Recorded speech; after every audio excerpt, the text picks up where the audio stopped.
Boa noite, pessoal, tudo bem?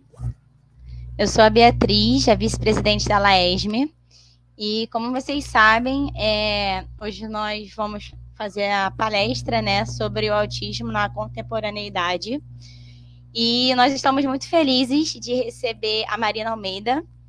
Ela é uma psicóloga especialista em autismo em adultos, e ficamos muito felizes dela ter aceitado esse nosso convite, até porque hoje é comemorado o Dia da Conscientização do Autismo. Então, para não prolongar mais, eu vou colocar a Marina aqui e para ela começar a palestra. Tá bom? Olá, Marina, boa noite, tudo bem? Boa noite, tudo bem? Um grande prazer, quero agradecê-las pelo convite, carinhoso, gentil, né, com a proposta de a gente trazer, né, informações, conscientização no Dia Mundial da da Conscientização do Autismo, né? Então, primeiro quero me apresentar, com audiodescrição. Eu sou psicóloga, uma mulher branca, cabelos pretos, curtos. Estou vestindo um vestido azul com desenhos e no fundo tem um vaso com flores e um fundo de tela bege com uma tela de flores também. Então, boa noite a todos, todas e todes.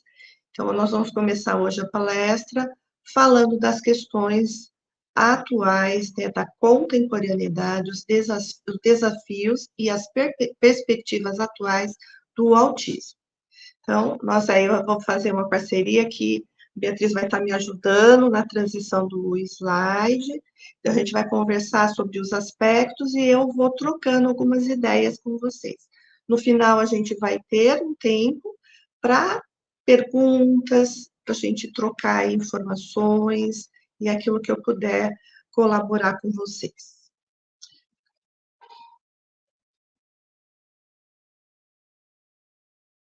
Marina, fica à vontade, tá bom?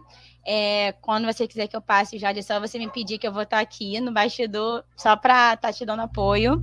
E é isso, agradeço muito pela sua presença aqui, porque é muito importante, né, esse assunto, é muito importante para a gente estar transmitindo esse conhecimento, como você mesmo disse. E é isso, fica à vontade, tá bom? Ok. Então, pode começar.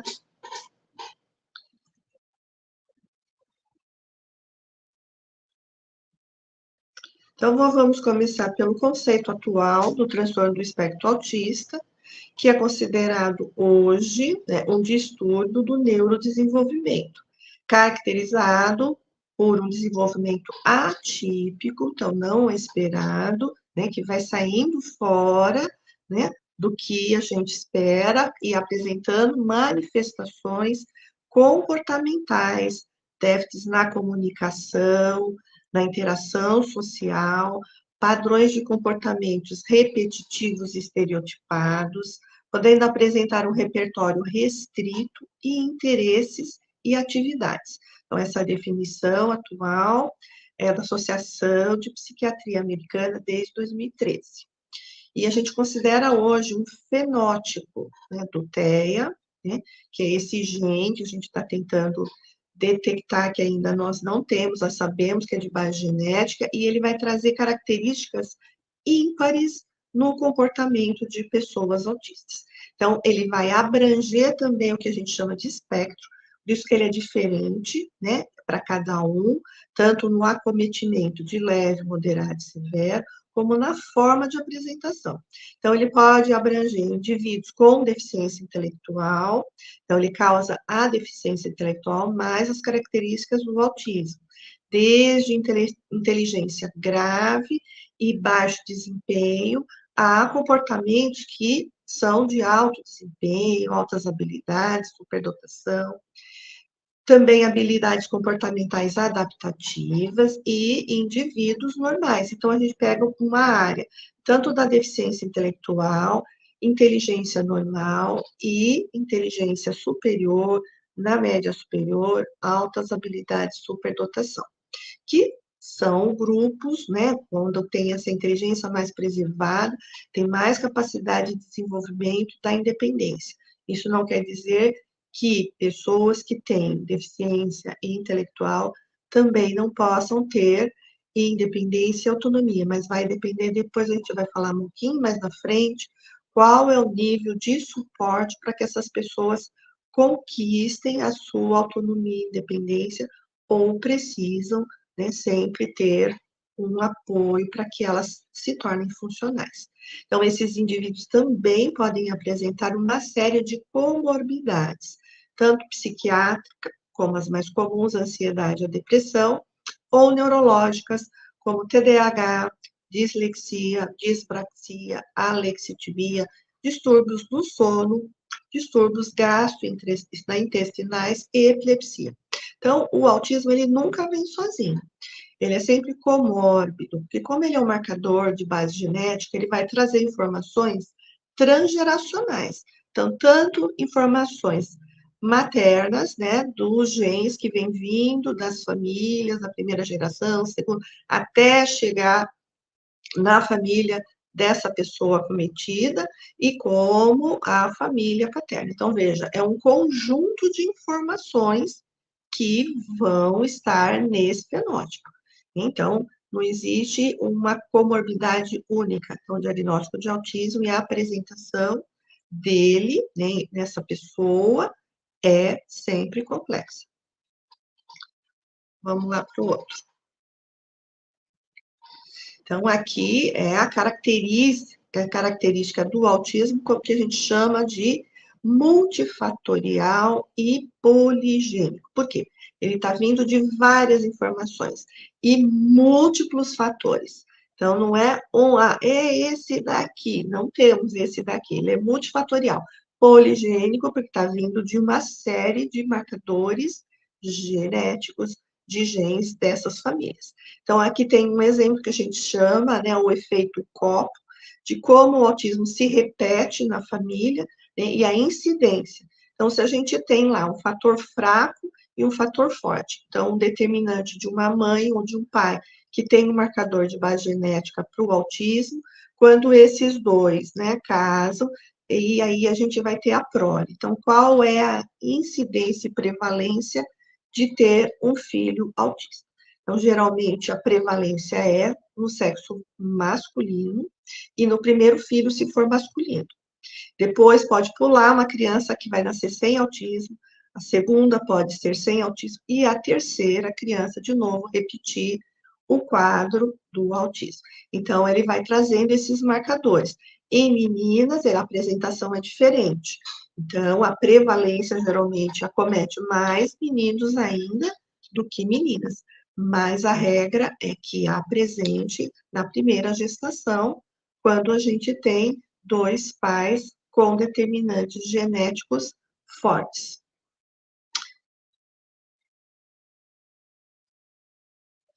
Os estudos ainda não são conclusivos, né? Então, a etiologia, a origem, né? O que leva pessoas a terem autismo. Então, a gente tem relatos de anormalidades orgânicas, né? Causas neurológicas, biológicas, fatores genéticos, imunológicos, perinatais. Então, questões da gestação, né? E achados bioquímicos, metabólicos, alterações neuroanatômicos, né? Então, também há um funcionamento de áreas cerebrais encefálicas, né? A gente tem várias pesquisas mostrando tamanho cerebreiro, lobos diferentes, né? Então, também existe essas pesquisas relacionadas ao autismo. E fatores ambientais, né? Então, desde substâncias químicas, ambientais, o cuidado em relação aos cuidadores, né, a possibilidade de um parto, por exemplo, muito traumático, com fórceps, uma eclâmpsia. Então, esses são considerados fatores hoje ambientais. Então, depois, né, do nascimento, houve um fator que interviu e, por exemplo, uma anóxia, né? Então, isso também é um fator aí pós-natal que pode interferir. Então, Veja, é um conjunto de fatores que podem levar à condição do autismo, e não um fator único. Próximo.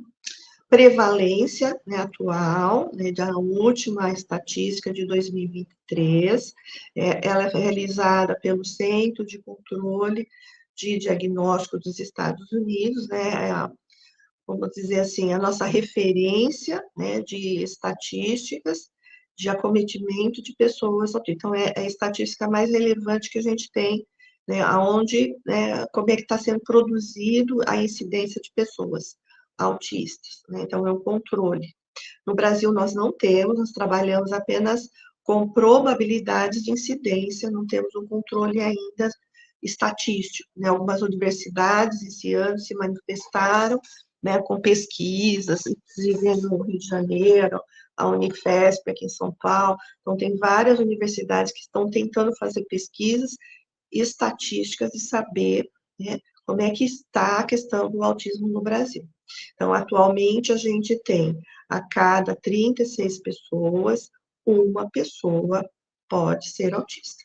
Né? Em comparação de alguns anos atrás, era uma a cada 50 pessoas. Então, essa incidência começou a cada vez mais diminuir. Os últimos, né, que a gente está sabendo nesse ano, né, nessa virada de 2024, exponencialmente o número de diagnósticos aumentou, né, inclusive a mídia, né, está transmitindo muito essa questão dos diagnósticos de autismo em adultos, em crianças, em adolescentes.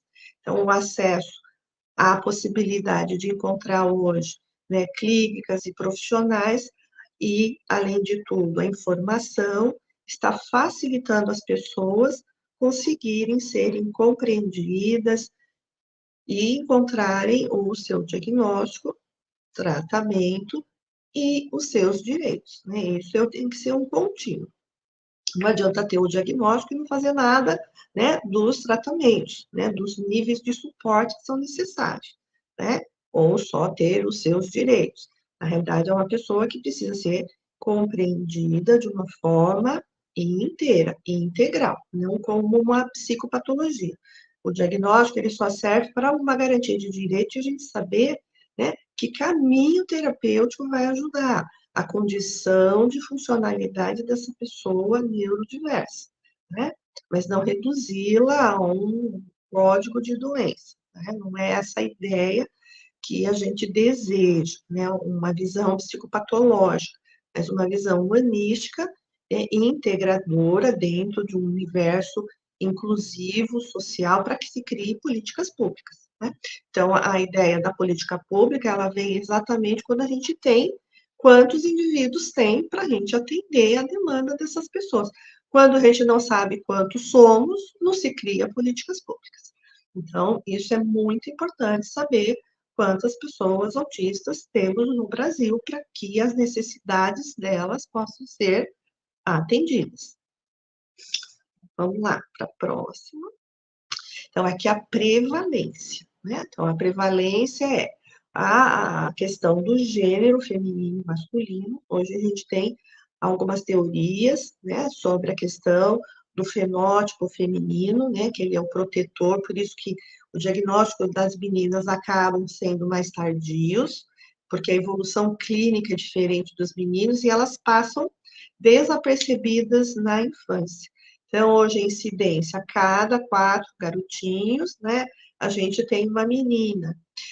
Algumas pesquisas já colocam que é a cada 3 garotinhos, uma menina, ou 2 meninas. Então, ainda a gente está considerando essa estatística. Então, a cada 4, uma mulher é diagnosticada. Né? E a gente está vendo que a população, né, do universo feminino, né, agora que está tendo acesso e também está sendo reconhecido dentro do espectro autista. Até 15 anos atrás nem se considerava o autismo em mulheres. O autismo em mulheres só era cometido como algo muito grave, né? Ou síndrome de Rett, né? Era um outro conjunto de patologias que acometiam crianças, meninas, no início da infância.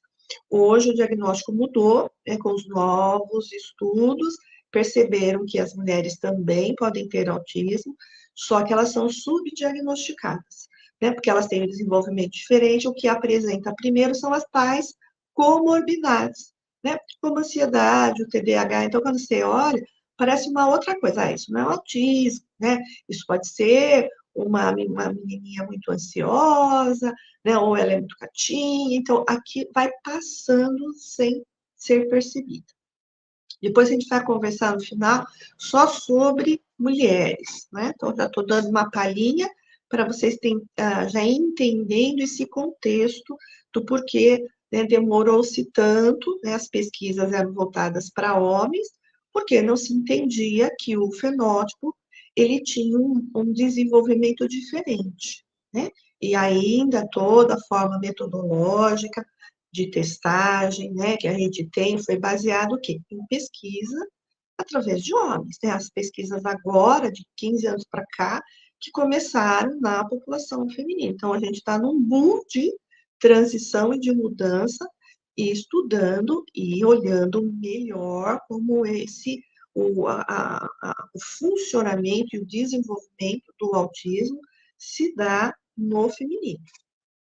Então, vamos lá. Então, diagnóstico. Então, como é que se faz o diagnóstico do autismo?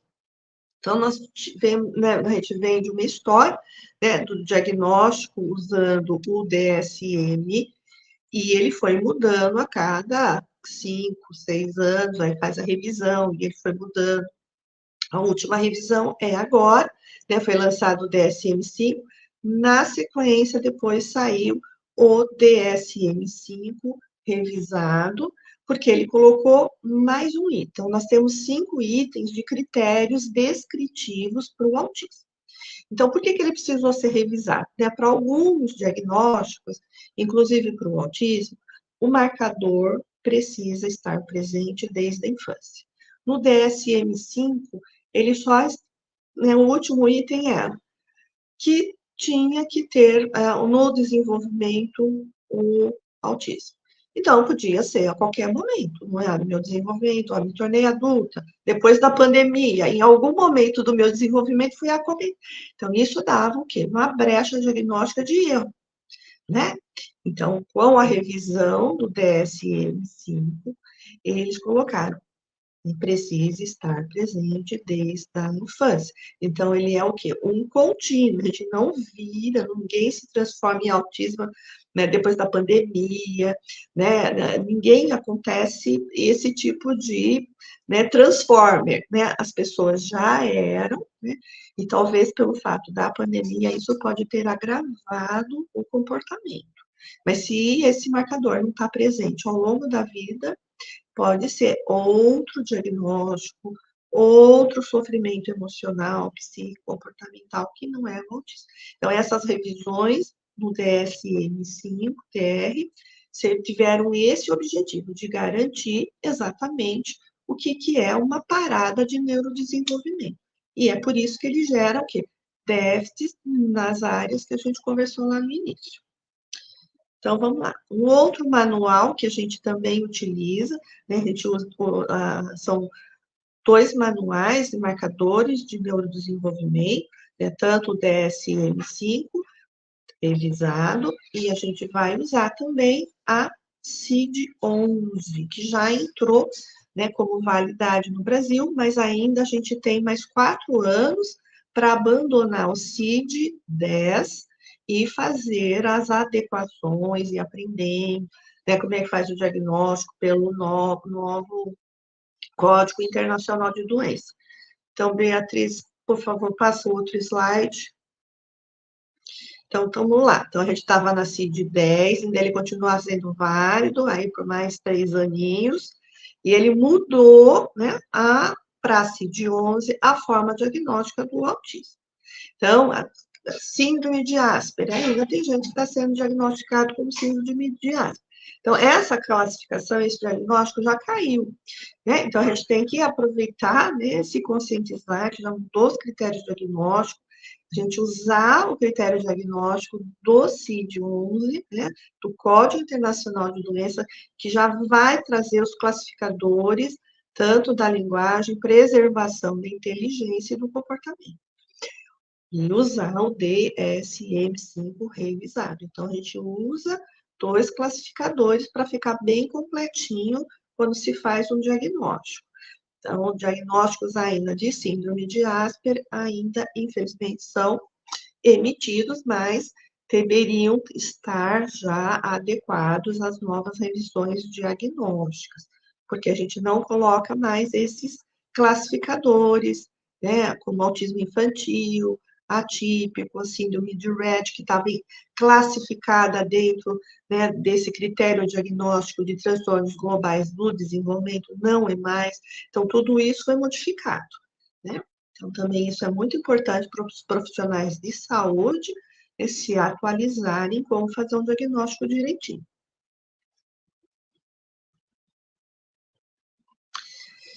E aí, após o diagnóstico, uma coisa super importante que é pouquíssimo falado, né? Que quando uma pessoa, né, depois de receber o diagnóstico, seria o mais importante no RH, no atendimento de saúde, ela, né, ser submetida ao paradigma que biopsicossocial, que é o classificador internacional de funcionalidade, de incapacidade de saúde.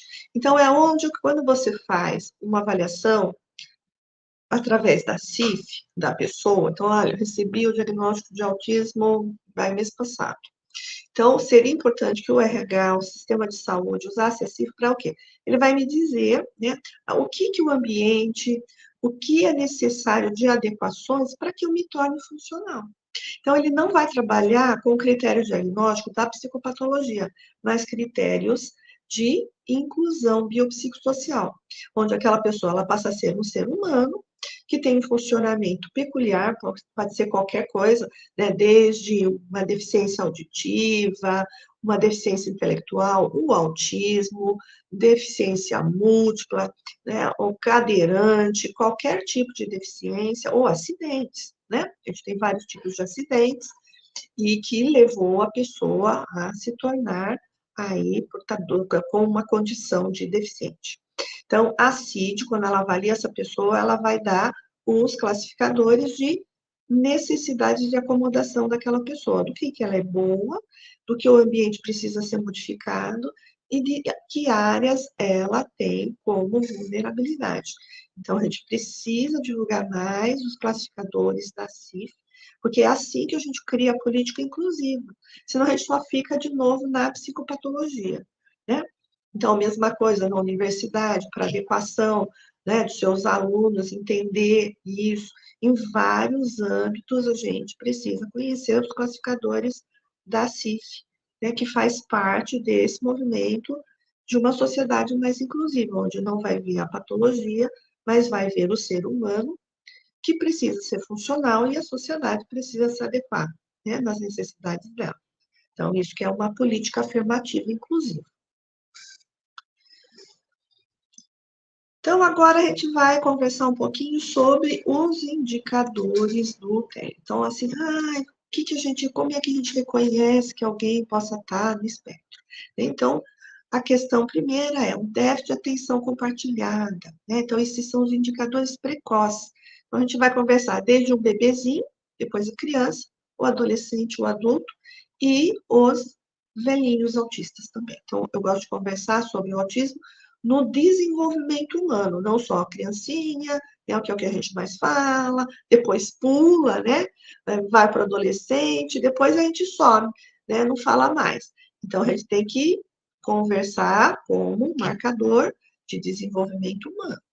Então, geralmente, crianças, né, os bebezinhos, começam a ter dificuldade da atenção compartilhada, de olhar, prestar atenção, dividir, né, essa atenção com o outro, não consegue buscar o contato ocular, dificuldade de brincadeira simbólica e funcional. Então, vou supor, eu vou pegar aqui, aqui eu estou com um controle remoto. Então, uma criança, né, típica, ela podia falar, agora eu vou fazer um avião. Uma criança Autista, ela pode colocar na boca, ela pode cheirar. Então, ela não está simbolizando, transformando esse objeto numa outra coisa imaginária. Ela está o quê? Estereotipando, ou usando o objeto de uma forma que não é a função, que não é para ligar o aparelho de ar-condicionado, também não simboliza. Então, ela usa de uma forma estereotipada, ou ela põe na boca, ou ela cheira, ou ela lambe, né? Então, isso é um sinal também importante que a gente encontra. Dificuldade de expressar sorriso. Então, às vezes, crianças que não gostam de sair foto, fica parada, assim, ela não ri, ou dá um sorriso estranho, assim, dá um sorriso para a mãe, assim, né? É um sorriso forçado, sem expressão, né? Não aponta, né? Ah, eu quero água, eu quero que pegue lá na geladeira. Ela vai pegar a pessoa e conduzir, né, como uma extensão dela, para buscar o objeto ou o que ela deseja. Não busca assistência, né? Então, se ela está chorando, ou se ela caiu, se ela está sentindo alguma dor, às vezes ela é pouco responsiva, né? Ela não sabe pedir ajuda, ó, tá doendo, fiz um dodói, né? Como as crianças costumam fazer. Pouca responsividade social, né? De começar a brincar, depois virar as costinhas, se desinteressar, né? Para aquele jogo social, interação social recíproca. Dificuldades de imitação e formas de imitação, né? Então, imitar comportamentos humanos, né? Então, começa a andar na pontinha do pé, não coloca a plantinha do pé, né? Então, começa a aparecer o quê? Comportamentos estereotipados, não é? Mexer as mãozinhas nos olhos, se balançar, não é? Não, não conseguir, né, expressar as emoções ou reconhecer as emoções, se está triste, se está alegre, se está com raiva, não nomeia, né, não consegue localizar muitas vezes aonde está doendo, porque não sabe falar, por exemplo, estou com dor, ou apontar que está com dor, né? Comunicação ou atraso na aquisição da fala. Então, a comunicação ela pode ser muito correta ou muito precoce, né? Ou ter um atraso no desenvolvimento da fala.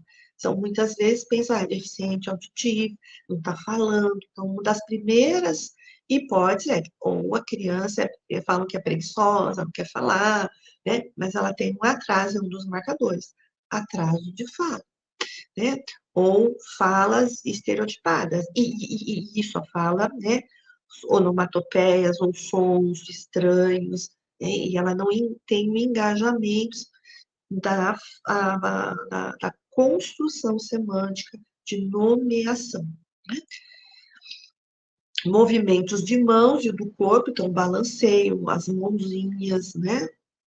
Mesmice, rotinas repetitivas. Então, brincar só com um tipo de brinquedo, ou de um carrinho sempre do mesmo jeito, ou tá enfileirando, ou organiza todos os brinquedos de um jeito, depois que organizou tudo, guarda tudo. Não consegue ter uma brincadeira, né? Um jogo simbólico, né? Uma brincadeira de imaginação. Então, monta, monta, monta, vai empilha um monte de Lego, né? Mas ela não constrói um tipo de prédio, casinha, carrinho, ela empilha os blocos e pode ficar horas fazendo isso. Transtorno do processamento sensorial. Então, crianças que são, né, muito sensíveis aos sons, e isso depois pode acontecer no seu desenvolvimento, né, continua lá na adolescência, na vida adulta e por aí vai. Então, barulhos altos, né, barulhos de estrondos de rojões, buzinas, sirenes de ambulância, a criança já, né, põe a mãozinha no ouvido, porque parece que aquele som entra, né? Porque não tem uma proteção, né, sonora, não tem, é um input. Todo som ambiental, tudo que acontece fora da pessoa, é como se acometesse dentro dela, né? Então, parece que a ambulância está dentro. Então, por isso que aquilo é perturbador, desregulador, e a criança pode, né, até depois se machucar, bater nela, porque aquilo é muito disruptivo, né? Então, os transtornos sensoriais levam a muitos gatilhos, né, o que a gente chama de shutdowns e metadowns, né, de desligamentos e colapsos por conta da sobrecarga sensorial. Então, a gente tem o auditivo vestibular, é o do balanço, né? Muitas crianças autistas adoram balancinho, né? Ou adoram se balançar, porque é um estímulo vestibular. Isso acalma, muitas vezes autorregula por um estresse, ou porque está muito contente, né? Ou porque tem um fator que ela não consegue nomear, então ela usa, né, dessas formas para tentar se regular. Visual, né? Então, estímulos luminosos, piscantes ou luz branca também são muito invasivos para pessoas autistas. Olfatos, alguns cheiros, podem ser vários, né? Dependendo da criança, da pessoa autista, pode ter sensibilidades olfativas, ao que para uma pessoa atípica passaria desapercebido. E para aquela pessoa é, né, sufocante, né, chega a dar náuseas, passar mal, né, ou um perfume, um odor, que aquilo é bastante desregulador. Gustativas mais comuns, né, uma sensibilidade para a alimentação, por exemplo, né, tipos, né, de alimentação que não são palatáveis, que não conseguem comer, né, desde comidas muito gelatinosas ou com gordura, então aquilo não desce, não come. Às vezes gosta só de comidinhas crocantes, né? Outros não gostam, né? Enfim, comidas geladas, né? Então, tem uma série de preferências em relação à sensibilidade gustativa. Tátil, né? Desde roupas, né? Roupas mais confortáveis e macias, ao toque, toque no corpo, na mão, né? No rosto, no abraço, no contato do beijo. Então, tudo isso pode ser muito aversivo, né? E para alguns também pode ser prazeroso. Então, o que a gente chama de transtorno sensorial hipossensível ou hipo. Então, ele pode ser muito reativo e sensível, ou não sentir nada. Então, tem crianças autistas que se machucam e sentem a dor, né? Então, nós temos essas questões oposicionais também. Ou ele é muito sensível, ou ele pode não sentir nada. Questão de termocepção, né? Então, do ambiente está muito quente ou muito frio. Isso é desregulador também. A questão de interocepção é não perceber nem dor, nem sede, nem a hora que tem que ir ao banheiro, né? Que é o treino do banheiro. Então, às vezes, crianças autistas não percebem, né? Que a bexiga está cheia. Adultos também esquecem de beber água, não percebem que estão com sede, ficam até desidratados. Então, porque tem um problema na alteração sensorial da interocepção.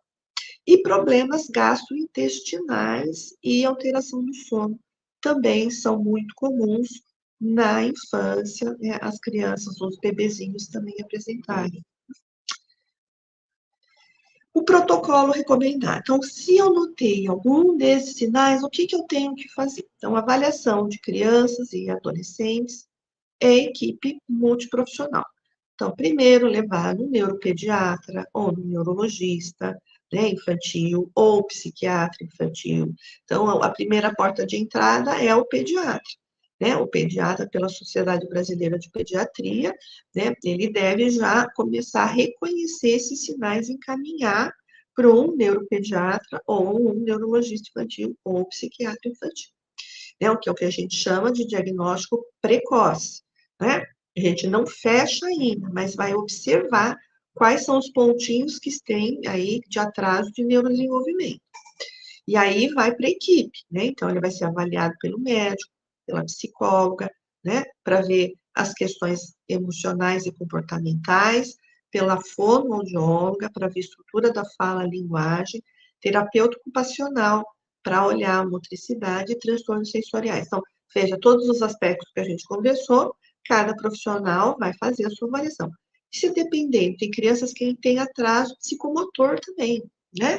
Não tem uma marcha estranha, né? Um movimento do corpo descoordenado. E aí entra a psicomotricista também para avaliar as questões de motricidade global para ver como é que está esse desenvolvimento da criança. Depois, os exames. Então, a gente tem os exames de base genética, né? O cariótipo, né? De exclusão, né? Então, para ver se tem síndrome de Down ou não. X frágil, que é um outro tipo de autismo. Então, mas é autismo de base genética, para trazer outras alterações. Exames de imagem, né? Se a criança tem algum tipo de história de epilepsia, então é importante fazer o eletro de imagem. Erros inatos do metabolismo, né? Para verificar a questão das deficiências intelectuais, se tem algum outros problemas associados ao metabolismo. Né? Audiometria, se a criança continua, né, não falando, então o que você vai fazer? Audiometria, o BERA, né, porque com luzinha a criança vai apertar, né, as luzinhas conforme ela vai ouvindo, porque diagnóstico de exclusão de deficiência auditiva. Então, ela não está falando porque é deficiente auditivo. Então, ela não está falando, mas não tem nenhuma perda auditiva. Entende? Então, a maioria dos exames são para excluir, olha, e isso não é. Isso não é, isso não é. Então, não é. Então, o que está sobrando? O marcador de parada de neurodesenvolvimento. Agora, pode ter essas condições juntas? Pode. Pode ter crianças surdas com autismo? Pode.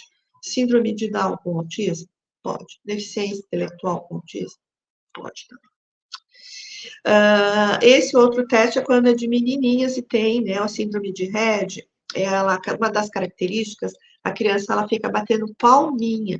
Num primeiro momento, parece que ela está brincando, canta parabéns, todo mundo, tá cantando parabéns, batendo palminha, mas é um estereótipo clássico da síndrome de Rett. A criança não para de bater palminha.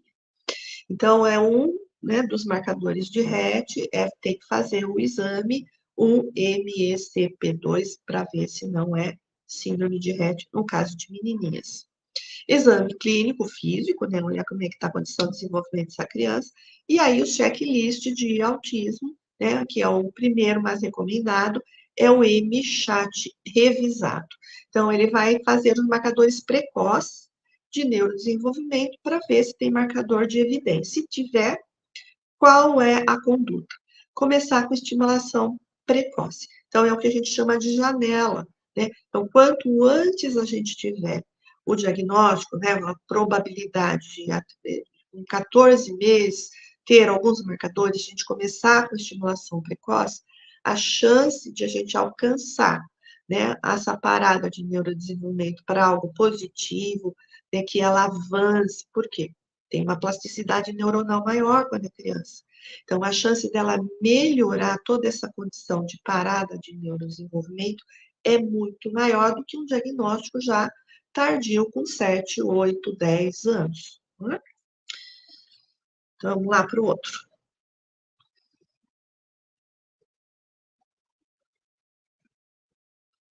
Então, nos adolescentes, então aquele lá é a base, né, de bebezinhos e crianças. Nos adolescentes, veja, vai aumentando os marcadores de parada de neurodesenvolvimento. Então, na puberdade, adolescente está falando o quê?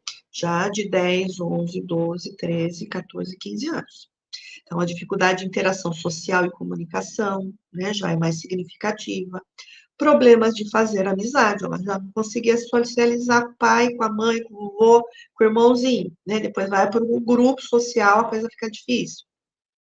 Dificuldade de confundir os sinais sociais ou de linguagem corporal. Então, o que a gente chama não reconhece as pistas sociais. Se a pessoa está paquerando, né? Se está falando algo que está ofendendo, ou se é uma brincadeira, né? Não sabe, né? Tem uma ingenuidade, não sabe se está brincando, se está fazendo bullying, se está me elogiando, né? Interpretação equivocada ou literal das conversas. Né? Então, também é muito comum interpretação literal. Né? Eu brincar, né, de alguma situação, assim, nossa, eu não vou nessa situação nem se chover canivete aberto. Então, assim, a cabeça do autista vai ver uma chuva de canivetes caindo, né? Não quer dizer, e o que a gente está tentando falar aqui é uma chuva torrencial, né? Então, ela vai entender literalmente, vai enxergar, assim, nossa, mas você vai se machucar se você sair numa chuva de canivetes aberto, aí todo mundo vai dar risada, né? Assim, meu, você não entendeu que isso é uma metáfora, que eu estou brincando, né? Então, entender frases metafóricas, ou brincadeiras, ou piadas, ou ironia, pessoas autistas não desenvolveram, às vezes, a sua simbolização, que é o que a gente chama de déficit da teoria da mente. Então, ela não abstraiu conceitos, então tudo fica muito literal e pode, né, ser motivo de equívocos em conversas.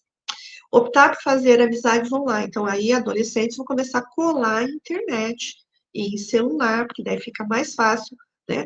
É uma forma de comunicação onde eu tenho uma distância e que eu escrevo, que eu ligo, desligo, né? Eu tenho o comando, né? Dificuldade de manter contato visual, ela permanece, desadaptação social, inflexibilidade ou rigidez no pensamento. Então, aquelas coisas, né? As coisas só podem ser do meu jeito, eu não vou sair, né? Ou eu não quero ir ao mercado com vocês, ou não vou agora tomar banho, né? Começa a rigidez, não consegue negociar condutas. Dificuldade do processamento sensorial. Então, tudo que a gente viu lá dos transtornos sensoriais, eles se repetem na vida do adolescente, né? E aí, o que acontece? Eles vão experimentar mais o que? Os shutdown e os metadown. Então, muito barulho, estresse, fatores ambientais, né? Luzes, né? Pessoas falando, né? Aí eles podem ter os desligamentos, ficarem no quarto, quer ficar no escuro, não quer conversar com ninguém, ou pode ter as suas crises de colapso, né? Se baterem, se jogarem, se machucarem, jogar coisas, né? Então, a gente, por quê? Está numa sobrecarga. Ser incapaz de lidar com filas ou multidões, paciência zero, né? Aglomerações, não lida com essas coisas. Sensível ao toque, não gosta de abraço, não gosta de toque, aí começa também a ter um distanciamento. Dificuldade de planejamento e organização do cotidiano, das suas rotinas, né, de cuidados com a sua própria saúde, as coisas da escola, o seu quarto, a alimentação, né, começam a pegar aí nesse sentido. Dificuldades socioemocionais, porque não desenvolveu os repertórios, então tem dificuldade de iniciação de conversa. Ah, eu não sei o que é para eu falar, eu não sei o que esperam de mim, né? Baixa autoestima, porque vai se sentir muito desadaptado, estranho, né? Não consigo falar, meus interesses são diferentes, o pessoal faz de um jeito, eu tento fazer do outro, eu não concordo com isso, o outro faz de um outro jeito que me ofendeu, fiquei chateada. Então, vai acumulando toda essa questão de uma autoestima mais fragilizada. Dificuldade ou relutância em expressar ou descrever suas próprias emoções. Lembra lá? Não sabia falar, né, onde estava a dor, né, não descrevia. Isso pode se manter na vida de um adolescente. Então, ele não sabe descrever se ele está triste, se ele está com raiva, se ele está magoado, se ele está irritado, se ele está com dor, né? Então, esses repertórios não foram desenvolvidos lá na base, na vida da adolescência, vai complicar mais. A ansiedade, né, começa a aparecer, né, com mais força, e parecem ser excessivas em comparação com a situação que desencadeia. Então, só de pensar que tem que apresentar um trabalho amanhã, então já é um gatilho de ficar muito ansioso, de não dormir, de não conseguir comer, de não parar de andar para um lado para o outro. Humor rebaixado, então, assim, não acha graça em nada, não entende a piada, né, sempre, assim, muito sóbrio, né, uma conduta muito, vamos pensar assim, politicamente correto, certinho, né, e rebaixando o quê? Esse humor, um humor mais seco, às vezes, que pode estar indicando uma questão depressiva, né, então, vindo junto o quadro de depressão, né, pela desadaptação, não ter amigos, não sai, né, dificuldade com o desenvolvimento da sexualidade e identidade de gênero. Então, aí é um marcador de neurodesenvolvimento, né? Aonde deixa de ser criança, entra na puberdade, começam os marcadores sexuais, a construção de identidade, né? Das possibilidades, né? Do que eu gosto, de quem eu gosto, do que me dá prazer. Isso é uma grande confusão na cabeça das pessoas autistas, né? E hoje ainda, né, muito tabu pensar que o transtorno do espectro autista tem né, uma prevalência de questões de identidade de gênero, transgênero, né, toda a comunidade LGBTQIA+, também dentro do espectro. Então, nós temos desde a da questão, né, cisgênero, podemos ter autistas, né, cisgênero, mas também transgênero, né, bissexual, toda a possibilidade de expressão de gênero. Mas para o autista é muito difícil, porque já é tabu, tem toda uma dificuldade da condição de autista, somado, né, à condição de identidade de gênero, imagina o nível de sofrimento que o adolescente passa, né? Vamos lá. Agora, os adultos, dificuldades em entender o que os outros estão pensando, sentindo, ficar ansioso em situações sociais, tá vendo? Os marcadores continuam, né? Vão se repetindo.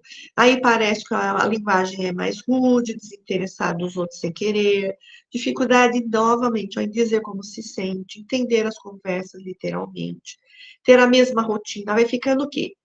Mais rígido e crônico. Tudo que a gente viu no adolescente, ele vai se tornar mais crônico na vida adulta. O que vai mudar é a capacidade de adaptação laboral. Se a pessoa teve um repertório, né, uma condição intelectual melhor, ela conseguiu fazer uma faculdade, então ela faz a aposta dela na vida laboral ou na capacidade intelectual, mas todo o resto da vidinha dela começa a ficar muito desregulado, né? Ou se casou, né? Às vezes as coisas só podem ser de dela, ou estão em isolamento, não consegue falar palavras amorosas, a esposa para o esposo e vice-versa, né? Ou as questões de escolherem, né, casamento homoafetivos também. Então, tudo isso vai complicando, né, o universo das pessoas autistas.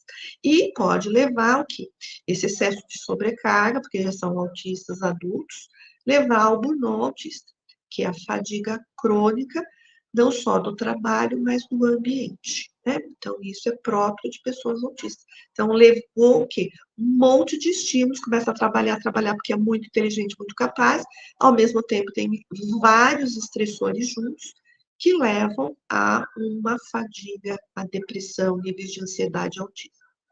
E as comorbidades que já estão instaladas no adulto, né, que são ansiedade, a depressão, transtorno obsessivo compulsivo, transtorno afetivo bipolar, né, o TDAH, lexitimia, a dificuldade exatamente de desenvolver a teoria da mente. Então, não consegue palavras subjetivas, né, repertório socioemocional. Dispraxia é o problema com a capacidade motora, né, aquele corpo desengonçado, descoordenado. Vamos lá, outro. Estamos com 5 minutos.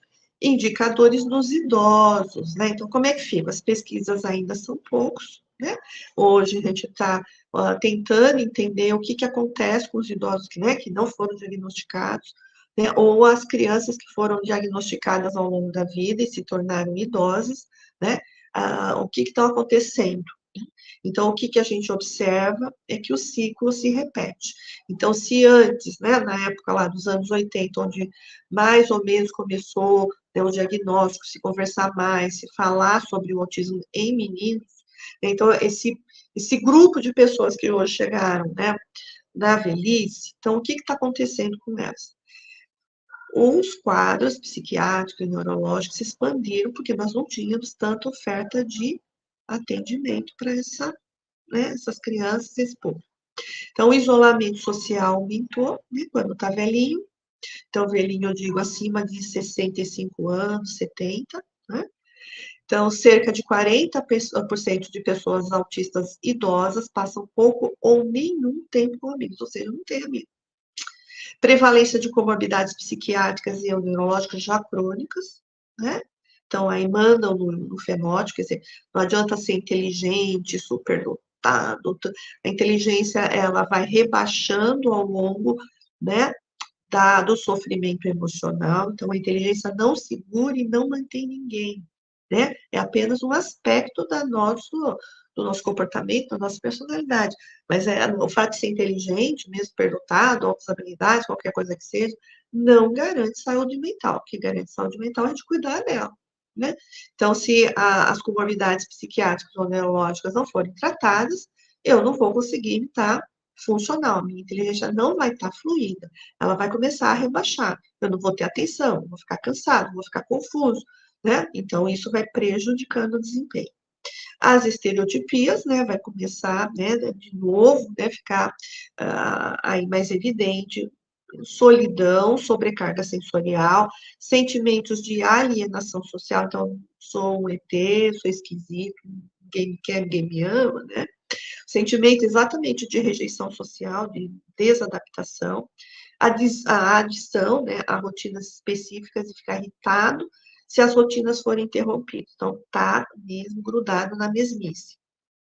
Os interesses obsessivos, né? Então, só fazer aquilo, ou só ler as mesmas coisas, só fazer as mesmas coisas, obsessivamente, repetidamente. Redução da funcionalidade laboral, né? Redução da autonomia e independência. Então, a gente tem um quadro, né, para a velhice dos autistas hoje bastante triste.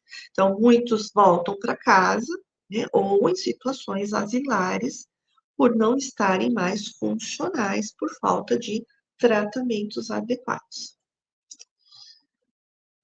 Então, vamos lá, próximo. Agora, as mulheres. Então, nas mulheres adultas, elas têm essas características diferentes dos homens, né? Que começam lá de menininha, que iam disfarçando, porque tem uma característica, né, desse fenótipo que a gente chama, né? Do feminino, que dá uma habilidade melhor, né, da condição feminina, de socializar, né, ou de conversar, ou de ser quietinha, de ser boazinha, né, de atender mais uma demanda ambiental. Então, elas escondem os sinais de autismo para se encaixar copiando as pessoas neurotípicas. Então, observa, jeito de sentar, jeito de falar, jeito de se arrumar, jeito de pentear o cabelo. Então, elas começam a fazer o que a gente chama de mascaramento ou camuflagem, né? Para conseguir ter um amigo, para serem aceites. Então, essa característica de camuflagem e masking é muito próprio de mulheres. Alguns homens também desenvolvem, né? Tem pesquisas atuais que também mostram que homens também desenvolvem mascaramento. Mas isso é muito mais próprio do feminino, muito cedo, e vão, né, encobrindo todas as dificuldades que elas têm. Então, ficam mais quietas, ou escondem seus sentimentos, ou falam demais e sem filtro. Né? Então, também passa desapercebido, né? Aquela menina que fala, fala, fala, né? E conta da vida, e conta do que aconteceu em casa, blá, blá, blá, né? Ou fala o que pensa sobre um assunto, sobre uma pessoa, né? E fala assim, nossa, você não é delicada, você é uma grosseira, nossa, você não tem empatia, né? Parecem lidar melhor com situações sociais, mas o que elas conseguem fazer? Né? Geralmente fazem scripts, né? E fazem mesmo, escrevem, né, na listinha do como que elas têm que comportar na festa ou na escola, ensaiam no espelho, né? Às vezes até usam personagens ou algum ator, atriz que se baseiam para fazer um comportamento assim. Escondem as estereotipias, né? Põe a mãozinha sentada na perna, por exemplo. Ai, me desculpe, que me deu uma tosse agora.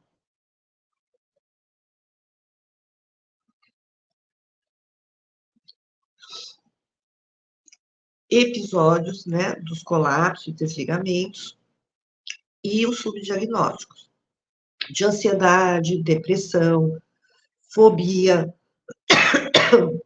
e outros diagnósticos que elas acabam tendo, porque estão disfarçando, através da camuflagem, o comportamento autístico.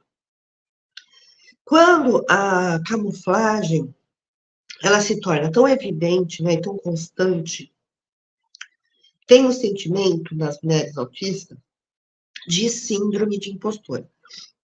Porque elas ficam tão distantes de quem elas são, que elas começam a duvidar, por exemplo, se ela é uma boa profissional mesmo. Assim, nossa, mas lá eu sou uma outra pessoa, uma performance, né? Eu tenho um papel muito diferente. Com a minha família, eu faço de outro jeito.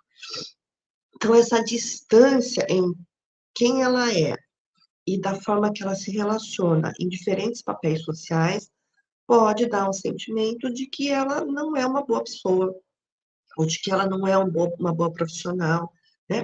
E isso leva hoje à depressão, que a autoestima fica, ó, pequenininha, frágilzinha e vulnerável, como se ela perdesse contato com ela mesma, eu não sei nem mais quem eu sou, né? E marcadores de atraso de neurodesenvolvimento são mais evidentes na puberdade e na adolescência. Então, os marcadores das mulheres começam nessa fase, diferente dos menininhos que começam lá quando bebezinhos e na infância. Vamos lá, a gente já está com 4 minutos. Quanto tempo tenho ainda? Acho que dá para a gente terminar? Dá sim, Marina. Fica tranquila. Pode levar o teu tempo que precisar. Tá bom. Então, agora eu vou conversar assim rapidamente sobre os níveis de apoio, né? Que é algo que hoje está muito, né, debatido. Então, os níveis de apoio do transtorno do espectro autista, eles vão variar, né, de leve, moderado e severo, mas o mais importante é saber qual o suporte necessário para aquela pessoa. Então, isso é uma descrição só de organização diagnóstica para oferecer o apoio e o suporte para aquela pessoa. Né? Então, o que, que o nível de apoio tem que estar garantindo, acho que é a palavra, né? Capacidade e funcionalidade daquela pessoa, com autonomia e independência, e as adaptações das barreiras ambientais. Então, quando a gente fala de barreira, né, a gente tem tipos de acessibilidade. Quais são? Arquitetônica, comunicacional, digital, pragmática, metodológica, instrumental e atitudinal, que é a mais difícil, né? E eu, particularmente, defendo o conceito de desenho universal. Então, eu acho que tem que ter, quando a gente faz, né, uma atitude, tem que servir para todos. Se a gente fazer segmento, ó, nós vamos fazer, vamos na escola, vamos fazer essas atividades aqui nesse computador para os alunos autistas. Aí chega um aluno com paralisia cerebral, não tem, né? Aí chega um aluno com deficiência auditiva, meu, mas só tenho agora para crianças autistas, e agora? Então, tá errado, porque se você tivesse feito, né, um programa já com desenho universal, que a gente já tem isso há muito tempo, onde cabe todos, né? Então, um programa onde todas as atividades possam ser para todas as crianças, inclusive os típicos, né? Isso é desenho universal, onde caibam todos, do que eu ficar segmentando. Então, mas fica mais fofo, parece, né? Eu vou fazer isso só para deficiência X, e agora eu vou fazer, dá mais trabalho, né? Então, tem um custo maior quando a gente faz desenho universal, porque daí serve para todos, né? Mas aí eu também não vou deixar, eu vou deixar de ter tantos problemas. Cada hora que chegar um, eu tenho, e agora? O que que eu vou fazer? Né? Então, planejar uma classe com desenho universal. Então, hoje a gente tem um programa, né? Tem uma cartilha. Isso já é, olha, eu estou falando é velhinho, parece que é novo, mas não é, né? Então, as políticas de desenho universal são as melhores e mais eficazes do que a gente ficar atendendo individualmente cada necessidade, cada ser humanozinho, né, que dá muito mais trabalho, mas é o que temos, né? Então, vamos lá, próximo. Então, o nível 1, né, que a gente chama lá, ou o grau leve, né, que é tão debatido, é esse tipo, são as pessoas que têm inteligência mais, que estão no nível de inteligência normal, mais preservada, né, ou tem inteligência superior, ou na média superior, ou altas habilidades de superdotação. Então, a comunicação está preservada e tem também as alterações na comunicação, né? Então, podem falar com todo mundo, né?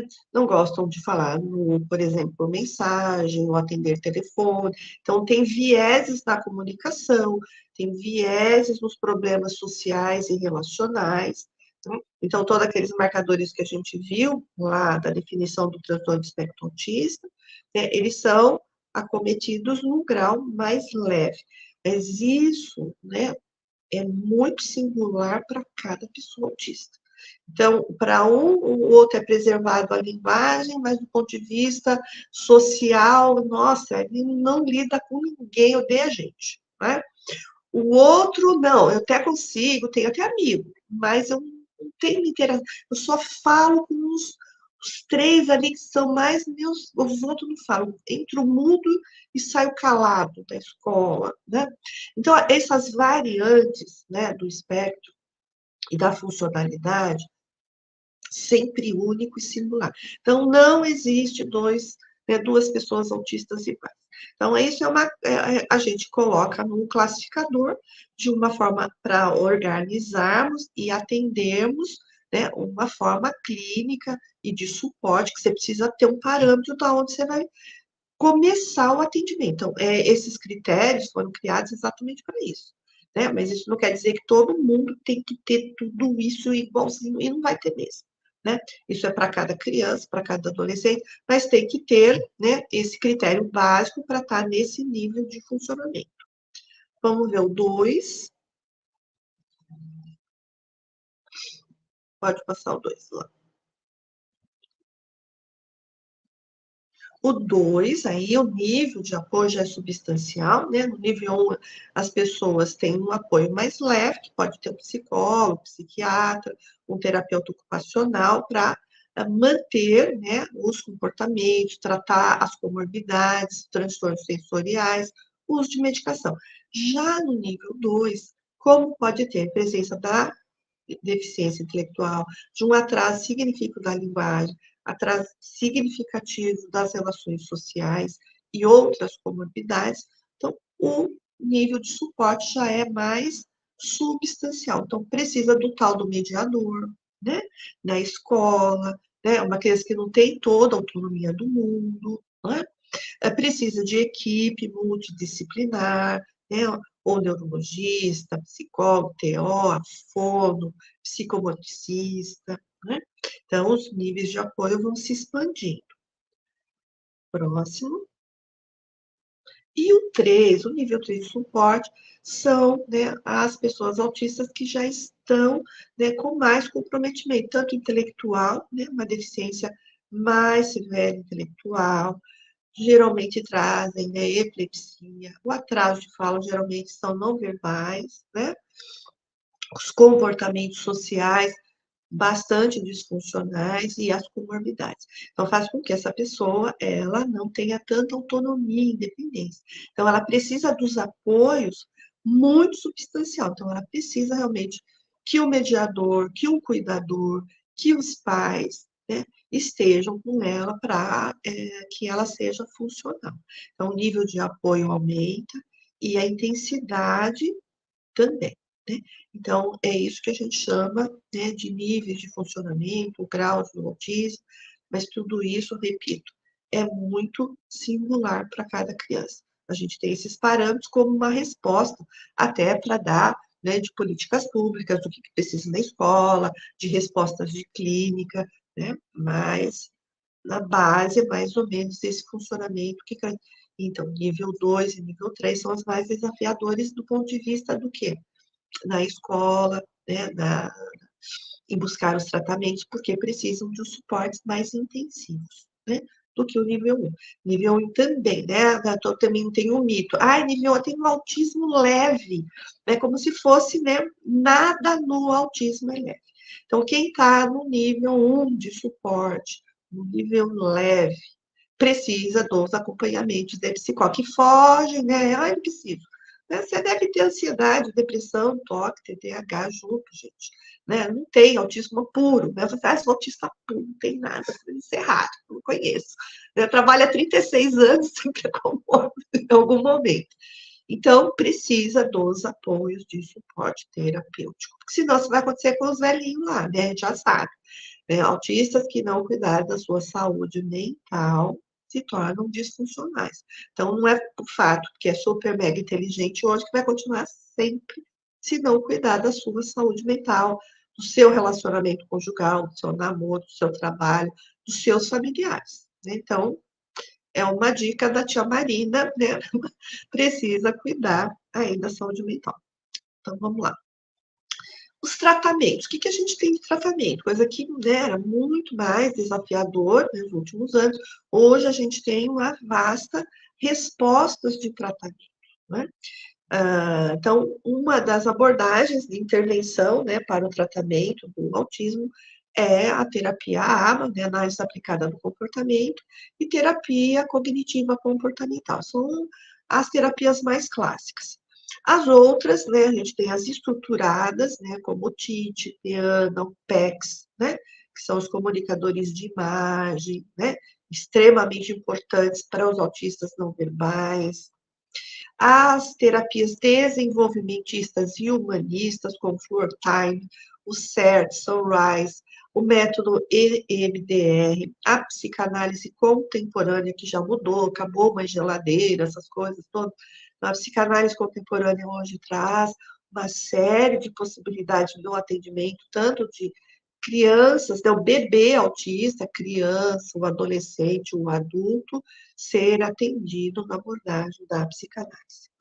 Abordagens centradas na pessoa, né, terapias rogerianas, existenciais, fenomenológicas e outras, né?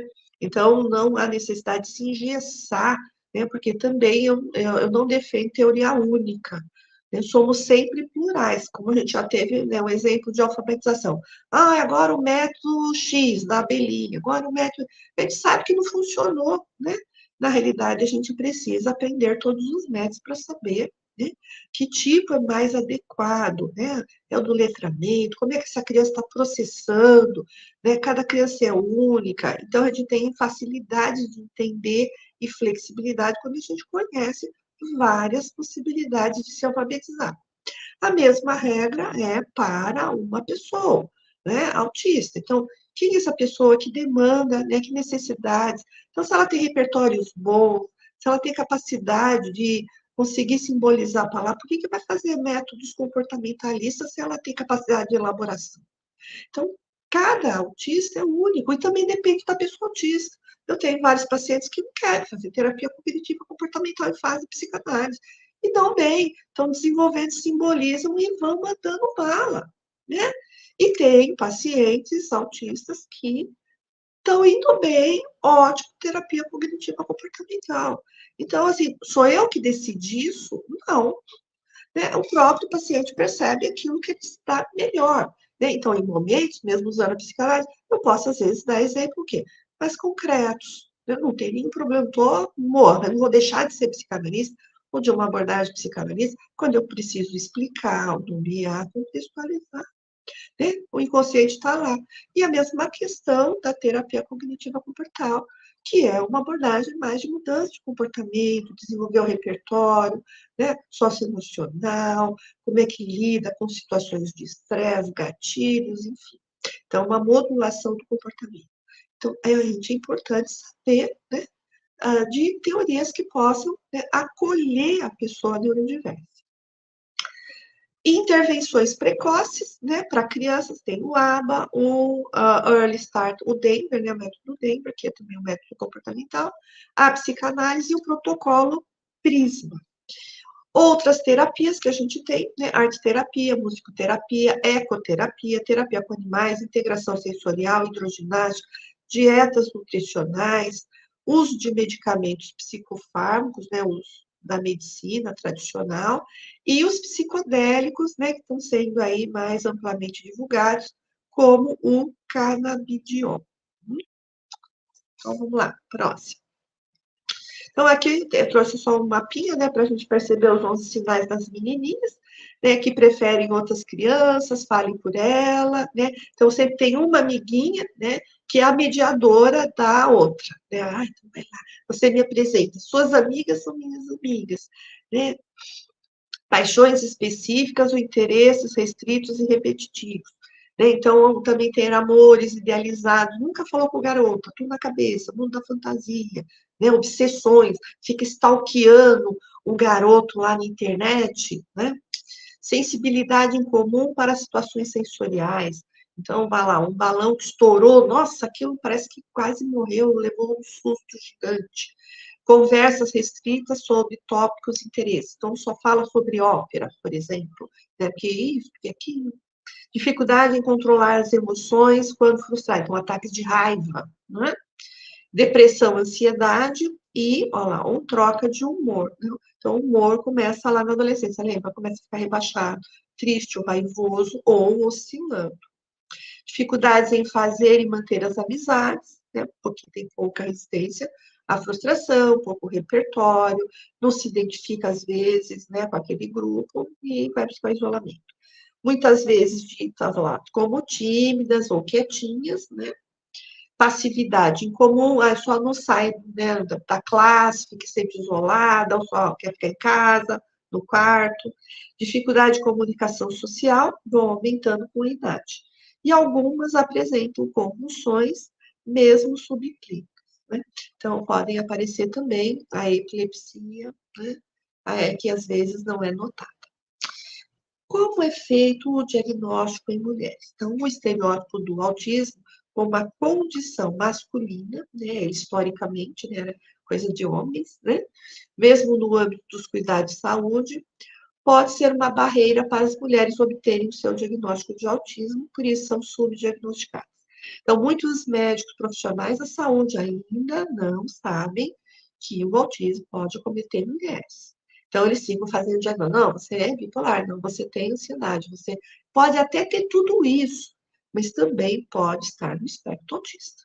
Né? Porque na cabeça ou na falta de informação, ainda autismo é coisa de meninos e que mulheres não têm autismo. Então, tem muitos profissionais equivocados e com pouca informação a respeito disso. Dois autores, o Driver e o Chester, né, a publicação de 2022, né, encontraram falta de conhecimento e treinamento nos profissionais de saúde envolvidos na atenção primária e no diagnóstico de autismo em mulheres. Então, pesquisa atualizada e está mostrando que os profissionais faltam o quê? Capacitação.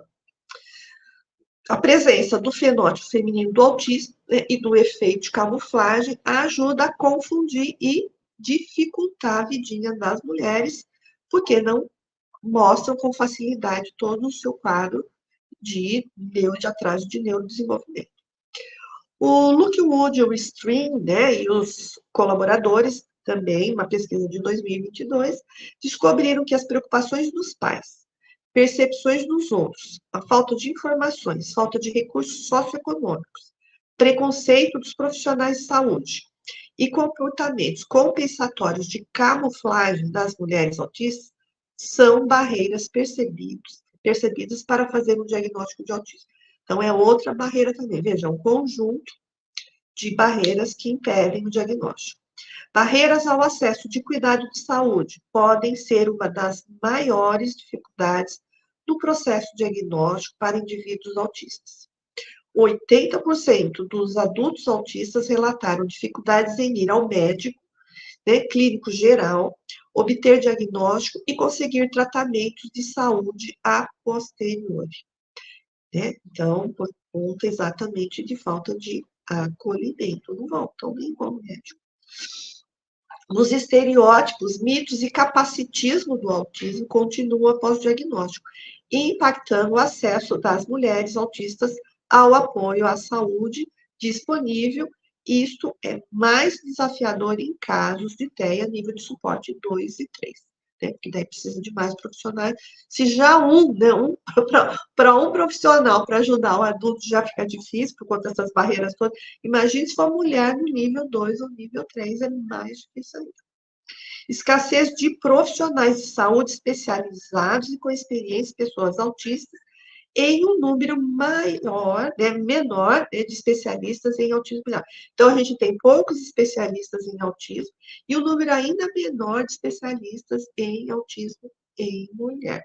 Então, eu me sinto privilegiada por estudar ambos, né? E também a comunidade LGBT, né, que é a mais que vem junto com o autismo. Pessoas autistas e parentalidade. Então, como é essa função materna e paterna de pessoas autistas? Então, são pesquisas também muito recentes, né? Então, esses indicadores mostram que experimentam dificuldades e insatisfação na comunicação com os profissionais durante a gravidez, parto e puerpério. né, não entendem, não conseguem, né, serem acolhidas durante esse processo. Não há presença de doula ou profissionais que apoiem mulheres autistas durante a gravidez, no parto ou puerpério. As mulheres são mais propensas a sofrer depressão durante e após a gravidez, né? Motivos bem óbvios, né? Experimentam taxas mais elevadas de complicações na gravidez, incluindo partos prematuros, o nascimento, né, na prematura, ou mais dificuldade para o nascimento, parto cesáreo e pré-eclâmpsia. Óbvio, deve estar pilhado, super ansiosa, pressão super alta, né? Imagine o nível de estresse que mulheres autistas ficam pela falta de acolhimento, né? Transtornos sensoriais aumentados, né, e o aumento de estresse. Aos procedimentos invasivos do parto, cuidados com o puerpério, a amamentação, privação de sono, né, porque o bebezinho acorda, toda uma rotina nova, né, as mudanças de rotina e o choro do bebê. Então, o choro do bebê não são muito agradáveis para as pessoas autistas. Então, depois elas vão se acomodando, né, vão fazendo uma função de maternagem. Mas, no primeiro momento, aquilo é disruptivo e assustador para as mães. Não digo todas, mas aqui na pesquisa encontraram um número considerável de mães que ficaram muito, né, irritadas, né, desreguladas com o chorinho do seu bebê, o chorão, né, bebês que podem chorar muito e elas não sabem. Então, o choro também é difícil de compreensão, porque não sabe, né, é o quê? Dor de barriga, fez cocô, quer colo, né? É uma linguagem não verbal, né? E autistas são mais concretinhos. Então, eu sei com desejo que o bebezinho fale logo para contar o que está acontecendo. Mas aí, depois, essa mãe vai se adequando, né? O que a gente chama de regressão materna, para compreender o nível regressivo não verbal do seu filhinho. Então, vamos lá, próxima. Durante a paternidade, né, os adultos autistas relatam menor competência parental. Então, aí os homens falando, né, com tantas mudanças na rotina, vivenciam a paternidade como um isolamento. Então, não tem com quem conversar, estou atrapalhado, não sei o que faz, mudou tudo. Né? Dificuldades em se comunicar com os profissionais, lá, também os homens, de saúde, sobre o desenvolvimento de seus filhos e sobre suas dificuldades. Geralmente são questionados pelos profissionais de saúde sobre sua capacidade de serem pais. Né? Então, não, você que não está sendo bom pai, você que não está entendendo, né? Vai culpabilizando ao invés de entender o que está acontecendo, né, com aquela dupla, com aquela família. Os genitores autistas também relataram pontos fortes na criação dos filhos, incluindo altos níveis de gratificação com a maternidade, paternidade, construir uma família, né, o sentimento de poder estar construindo uma família, e muitas vezes priorizando as necessidades dos filhos à frente das suas próprias necessidades. Então, isso é capacidade de maternagem, né? A gente se sacrifica, né? Abre mão dos nossos, né, do nosso sono, de comer na hora que a gente estava acostumado, para atender as necessidades do bebê, de uma criança. Né? E a interseccionalidade de mulheres autistas. Então, é aquele boom que comecei a falar lá em cima, né, para a gente ir terminando aqui, que as mulheres autistas vivenciam a exclusão social e a desigualdade em conexão com sua própria posição interseccional no grupo de gênero e neurominoria, né? Então, além de mulher, né, tá na condição de mulher autista, é uma neurominoria. Então, haja intersecção, com condição de gênero e neurominoria. Desvantagem interseccional também para elevada taxa de violência interpessoal que as mulheres autistas vivenciam. Então, as mulheres vivenciam formas de violência interpessoal, de gênero, né? Então, tanto na condição de cisgênero, como de transgênero, ou na condição de LGBTQIA+. Etnia, condição socioeconômica, religiosa e laboral. Né? Veja o quanto de interseccionalidade que a gente tem de barreiras de acesso, de acolhimento, de reconhecimento de identidade numa sociedade patriarcal, né? E que a gente, pós-colonial, que a gente está tentando, né, mudar e pensar, né, nisso tudo. Então, estão associados lá o patriarcado estrutural, preconceito estrutural e a desigualdade social. Além de tudo, os mitos, né? relação à mulher, à condição de gênero, religião, né, cor da pele, né, os estereótipos, né, esse trabalho não é para mulher, né, capacitismo, não, você é meio deficiente, né, impedindo o acesso social, laboral, a apoios apropriados às suas necessidades de suporte, olha lá, entra o suporte, e acolhimento. Né? Você veja a complexidade. As mulheres autistas também enfrentam o estigma interseccional associado ao fato de serem autistas e estarem grávidas, olha lá, mais um probleminha, e vítimas sobreviventes de violência interpessoal, o que constitui uma barreira significativa ao seu envolvimento com serviços de apoio e despreparo dos profissionais. Né? Então, muita violência doméstica acontece também em mulheres autistas que casam, né, ingenuamente com parceiros que não são tão saudáveis e violentos. A questão da violência interpessoal e os fatores interseccionais que acometem as mulheres levam, portanto, a ser abordados como uma questão social complexa e não como uma questão individual. Então, assim, não, isso é um problema de pessoas autistas. Gente, não é. Você veja, isso é um problema social, né? As questões interseccionais é um problema de todos nós, né?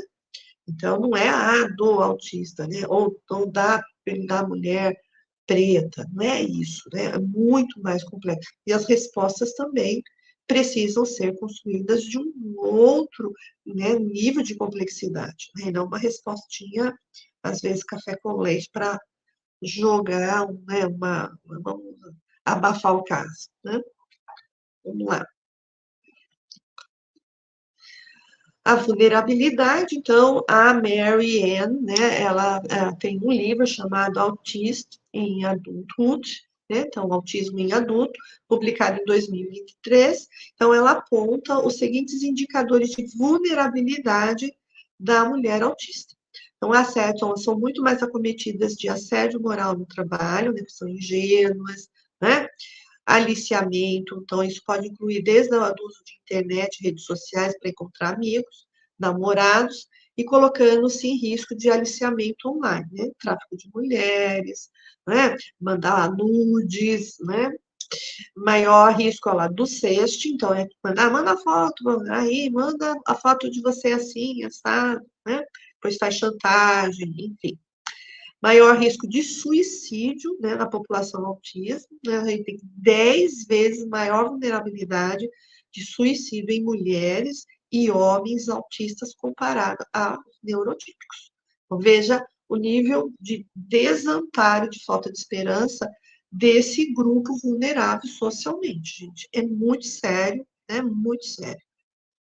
Maior predisposição a apresentar concorrentes psiquiátricos, né, como ansiedade e depressão. Tá vendo? Não tem muito que jeito, o autismo não vem sozinho.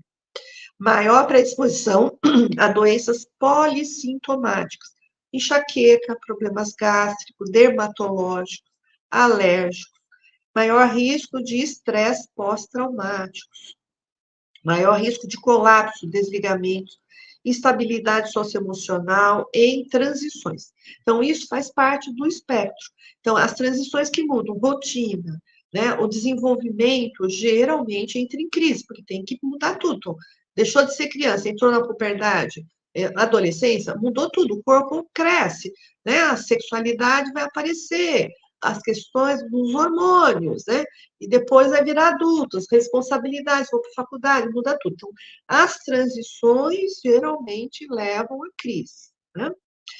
Então, os ciclos de vida, né? Então, puberdade, adolescência, vida adulta, velhice, mudança de escola, faculdade, emprego, mudança de moradia, mudança de cidade ou de país, novas rotinas, o namoro, ai meu Deus, nunca namorei, agora que eu faço, casamento, gravidez, parto, maternidade, paternidade, falecimento de entes queridos. Então, são as redes de apoio e as necessidades de apoio emocional, psicológico, nessas etapas de desenvolvimento da pessoa autista. Veja o quanto a saúde mental é mobilizada nas pessoas autistas e o quanto de respostas de saúde mental a gente precisa ter para elas. Abuso sexual também é um outro indicador gravíssimo. 9 a cada 10 mulheres autistas relatam ter sofrido violência sexual, exploração financeira, violência doméstica. Essa é uma pesquisa no The Frontier in Behavior da Neuroscience da França. É uma pesquisa super atual, né, que fez uma estatística muito séria sobre o acometimento das mulheres autistas. Maior incidência de pessoas autistas pertencerem à condição, né, transgênero e LGBTQIA+. E as nossas perspectivas contemporâneas? Então, nós temos que as características podem ser detectadas, né, como a gente viu na primeira infância. Então, a gente tem muito mais chance hoje, né, de intervir do que um diagnóstico tardio. As habilidades e competências e necessidades das pessoas autistas variam e podem evoluir positivamente com o tempo, quando oferecidos suportes adequados para seu desenvolvimento. Pessoas autistas podem viver de forma independente, trabalhar, casar, ter filhos, construir família.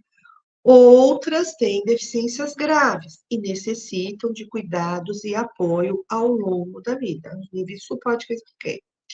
Intervenções psicossociais baseadas em evidências podem melhorar a comunicação e habilidades sociais, com um impacto positivo no desenvolvimento, positivo no bem-estar e na qualidade de vida das pessoas autistas e dos seus cuidadores. Os cuidados das pessoas com autismo precisam ser acompanhados de ações de redes de apoio, profissionais de saúde especializados, escola, trabalho e lazer. Pesquisas genéticas, a neurociência, a inteligência artificial avançam a cada dia e incluem hoje as pessoas autistas nessas pesquisas. E os investimentos em medicações psicodélicas, como o canabidiol, têm sido amplamente estudadas, né, também para a população autista. E aqui eu trouxe meus e-books, né? Eles estão lá no meu site, Instituto Inclusão Brasil. Então, eu faço uma trajetória da sexualidade, todos esses aspectos que a gente conversou, só que ele está em 2 e-books. Um destinado ao desenvolvimento do espectro autista na adolescência, ele tem 212 páginas, né? Está lá para ser vendido, né, pela plataforma da Hotmart. E o outro livrinho é sobre sexualidade e transtorno do espectro autista na vida adulta. Pode passar aí, Beatriz, o último. E esse é na vida adulta. Então, ele vai trazer toda essa trajetória, né, só que mais, né, com mais informações e tudo, e ele tem 278 páginas, tá? Então, vai dar também ideias de manejo para quem trabalha em escola, né, em clínica, né, toda essa conversa que a gente tentou compactar aqui, e nesses livrinhos vão estar com bastante experiências e dicas e referências também, ok? Desculpem ter passado o horário, a gente também se atrasou no início, né? Karina, obrigada. Foi muito esclarecedora a palestra. A gente vai até colocar aqui alguns comentários que as pessoas fizeram, elogiando. Aqui, o Wellington colocou: é sempre um imenso prazer estar aqui com vocês, agregando conhecimentos do mais alto nível. A Jainara, ela comentou: material riquíssimo, palestra muito completa. Agora eu vou colocar algumas perguntas, tudo bem? Claro. Uhum. A Adriana Caroline perguntou: por que é possível desenvolver autismo já na fase da adolescência? Porque eu já era autista. Né? Lembra, ele é um marcador de neurodesenvolvimento. As meninas, né, elas têm um atraso de ser reconhecido na adolescência, porque o marcador, ele começa a ficar mais prevalente nessa faixa etária da puberdade e da adolescência, né? Então, às vezes, os pais também fizeram o quê? Um atraso de diagnóstico, só começaram a notar na vida adolescente, mas na realidade, as pessoas nascem autistas. Ninguém vira autista na adolescência ou na puberdade. Na realidade, já estava com os marcadores, talvez não tenha tido o diagnóstico precoce, passou de novo na infância e na adolescência, aí que, né, foram tomadas as devidas providências. Sim. A Sandy, ela perguntou, a partir de quantos anos é possível diagnosticar o autismo? Então, as recomendações da Sociedade de Pediatria, a partir de 14 meses, a gente tem indicadores precoces, mas a gente não fecha, né? Nós somos contra o diagnóstico fechar já com 14 meses. É a partir de 3 anos em diante que a gente fala em fechar o diagnóstico. Às vezes, tem alguns casos que a gente até deixa um pouquinho, se a criança está em estimulação precoce e começa a ter boa resposta desenvolvimental. Então, segura o diagnóstico, né? Se ela está desenvolvendo, poxa, ela pode sair da condição ou ficar num fenótipo mais amplo do autismo, ter pequenos marcadores, né? Mas pode sair né, de todos os atrasos de neurodesenvolvimento. Então, hoje nós temos o que a gente chama de janela do autismo, onde quanto antes a estimulação, mais desenvolvimento, né, de plasticidade neuronal, que é uma chance dessa criança ter menos paradas de neurodesenvolvimento. Perfeito. A Júlia Oliveira perguntou, teria alguma intervenção para cuidadores que negam tratamento para uma criança autista, visto que a saúde é um direito básico da criança e o tratamento auxilia na comunicação e interação, melhorando seu bem-estar? A melhor forma, né, de sensibilização, né, é grupo, né? Então, às vezes, essas pessoas, né, têm barreiras, né? A gente não pode julgar, mas, assim, barreiras. Medo, vergonha, um luto, que é olhar para aquela criança ou para aquele filho, ou para o marido, ou para a esposa, numa nova condição, que ela jamais tinha pensado. Então, eu recomendo, às vezes, começa por um grupo, né? Participa de grupo do Instagram, vai conversar com o pessoal, tem grupos online, tem grupos no Facebook, troca uma ideia, né? Você vai aproximando e sensibilizando a pessoa aos poucos, que ela só está defendida, está morrendo de medo, né? Está com vergonha, sei lá, estou levantando algumas possibilidades, né? Então, fica no negacionismo, né? Agora, óbvio, tem algumas pessoas que podem negar a condição do seu filho durante a vida toda. É Sim. verdade? Sim. E aí entra a lei, né, gente? Aí a gente entra com o Estatuto da Criança e do Adolescente, né? Porque daí você está negligenciando a TEMÉ, já é um outro papo, né? Mas a gente está falando de uma condição humana de resistência. Quando a condição humana de resistência impede o outro de ter um atendimento à saúde, à educação, uma privação, né? A gente caracteriza como negligência ou omissão. Aí é uma outra questão, por isso que a gente tem aí os órgãos, né, de políticas judiciárias, né, e de garantias de direitos humanos, né? Sim. A Luana Oliveira, ela perguntou, qual é o motivo genético para maior prevalência do TEA em meninos? Então, não sabemos. O que sabemos é que a prevalência é por conta do próprio, né, a gene, né, ligado ao cromossomo masculino. Mas as coisas mudaram, então já não é tão verdade assim. É que, na realidade, nós sabíamos só em relação ao gene masculino. Agora, o gene feminino tem uma outra mutação, ele se comporta, mas ele também é cometido de um outro jeito. Então, isso tudo a gente está assim, é uma janelinha em aberta, né? Então não dá mais para garantir como a gente garantia. É em meninos, né? Era assim, né? E pronto. Agora não é mais e ainda nós não sabemos. Então as pesquisas estão avançando, o que a gente sabe que ambos os gêneros são acometidos pelo autismo, né? Mas que a prevalência ainda é em meninos. Como várias, né, psicopatologias são acometidas muito maior em meninos do que em meninas. Por quê? Né, tem uma questão aí do cromossomo, né, masculino, que é mais vulnerável e se afeta, né, nas transformações, enfim, aí a gente vai entrar em aula de genética, afinal dos casos. Né, mas, né, então a gente tem essa questão da vulnerabilidade, né, da condição, né, cromossômica masculina que é mais vulnerável. Enquanto da gente, até tem um fenótipo aí que ele meio que protege, que eu chamo fenótipo protetor feminino, né? Uhum. Vamos lá. A Giovana Eloá, ela perguntou, por que no TEA existe a seletividade alimentar? Porque faz parte dos transtornos sensoriais. Lembra lá do gustativo?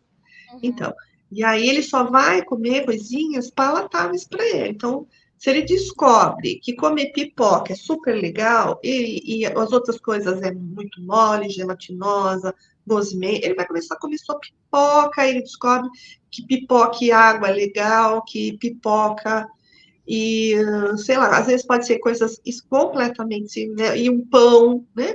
Então tem uma seletividade, então só como o arroz, nuggets, as comidas preferidas processadas, que são perigosíssimas para o autismo. Adoro comidas processadas, né? Esses comidas, né, macarrão, né, miojo, nuggets, tudo que a gente não deve, né?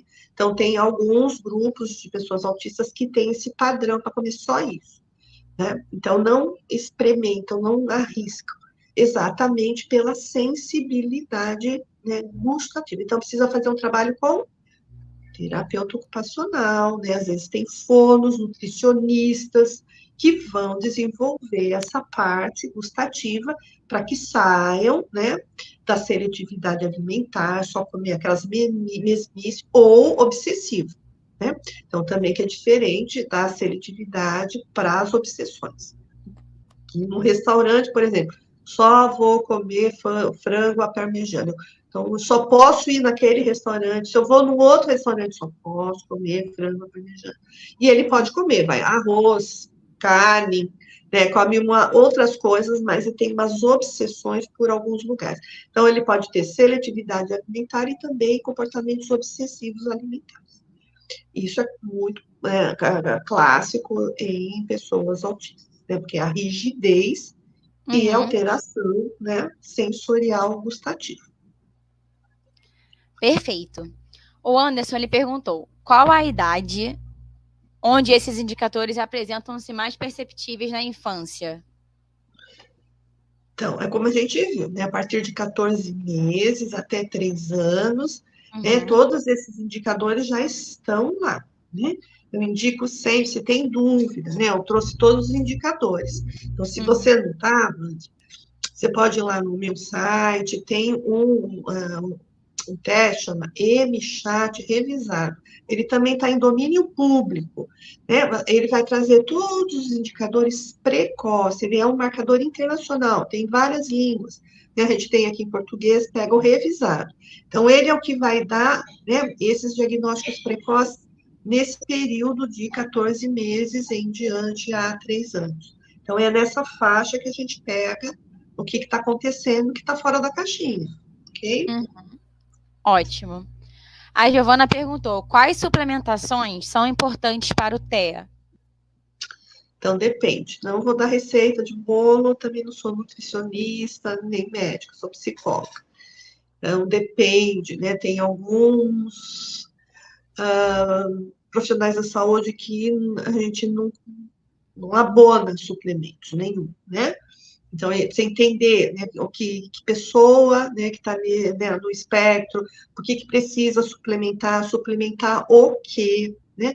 A gente tem uma corrente medicamentosa, tanto de suplementos, de medicamentos, de um monte de coisa, né? E a gente precisa entender qual é a utilidade de fato, né? Do que, às vezes, só pode tomar um suco, né, mudar uma dieta mais saudável, tomar sol, né?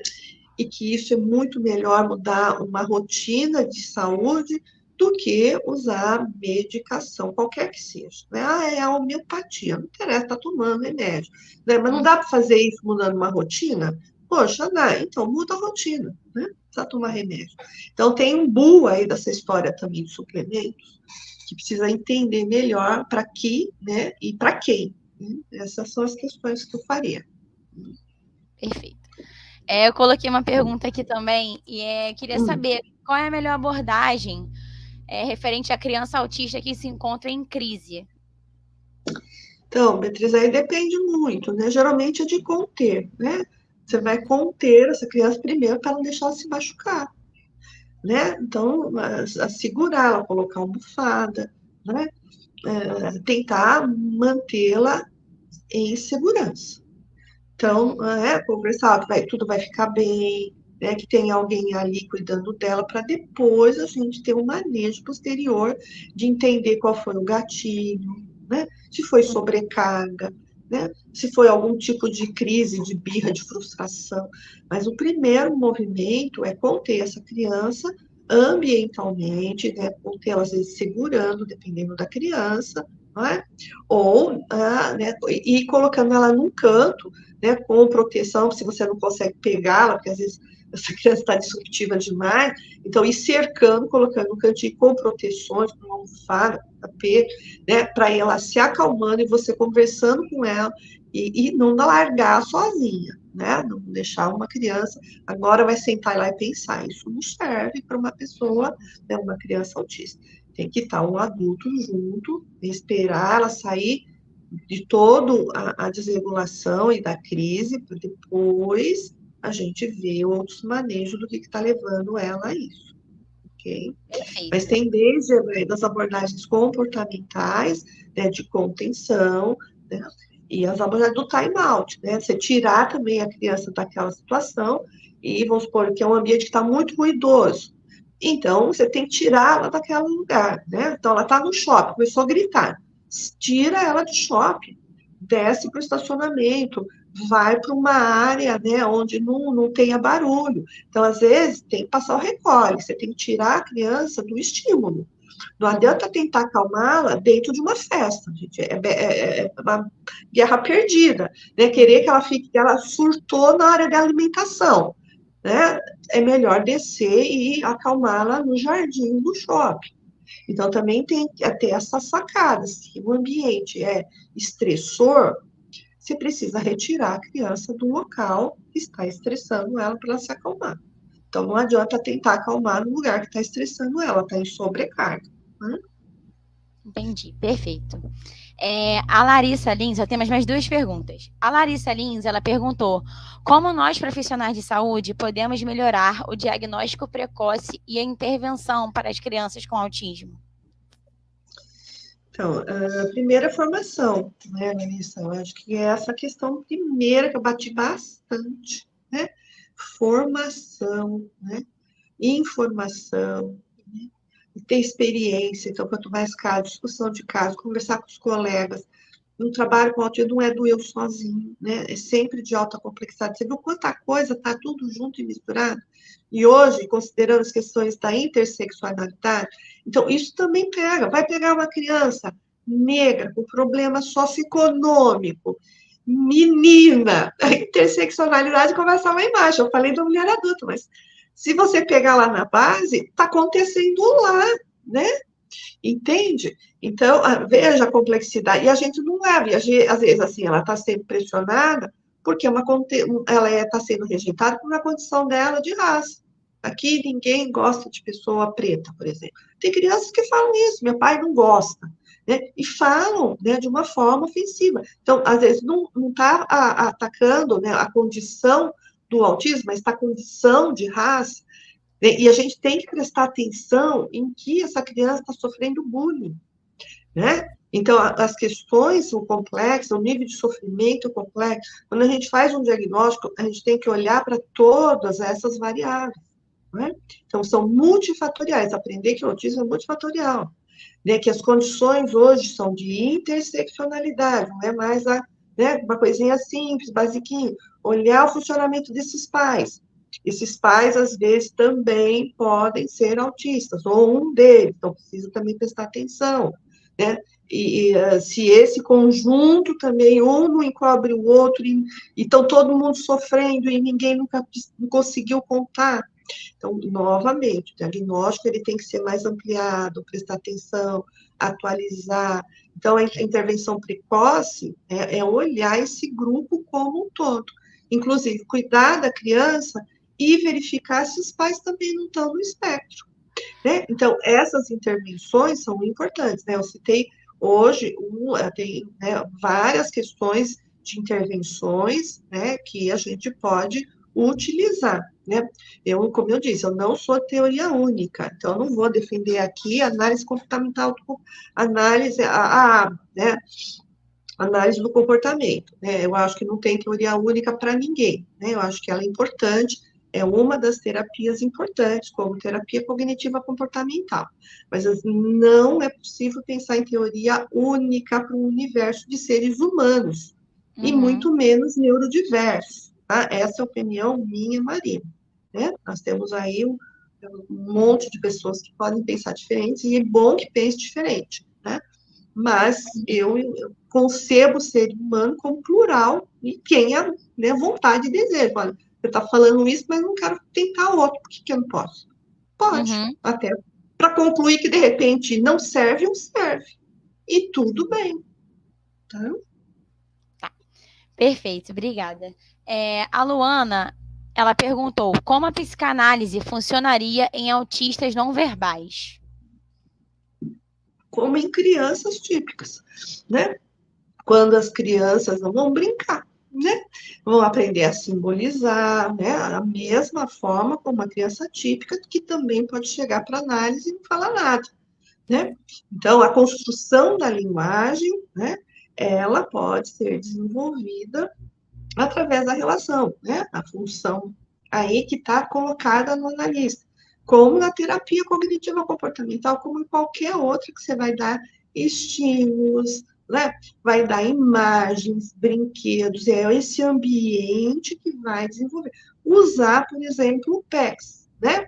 O álbum de comunicação por imagem, ou do tablet, você vai mediar essa comunicação, né? Então, esse lugar da psicanálise que, né, foi colocada, hoje não é mais na psicanálise contemporânea. Nós usamos, eu não atendo mais crianças nem adolescentes, eu atendo adultos, né? Mas quando atendia, eu já usava a mediação com tablet, com o álbum, né? Com figuras, com tudo que pudesse construir uma linguagem como qualquer ser humano, né? Começar a apontar, nomear, é a mesma construção, né? Só que você vai usar um método diferente, que é o inconsciente, que é da psicanálise, você vai trabalhar isso também, né? E as terapias comportamentais vão trabalhar mais comportamento e repertórios, né? Então, é uma questão metodológica e técnica, né?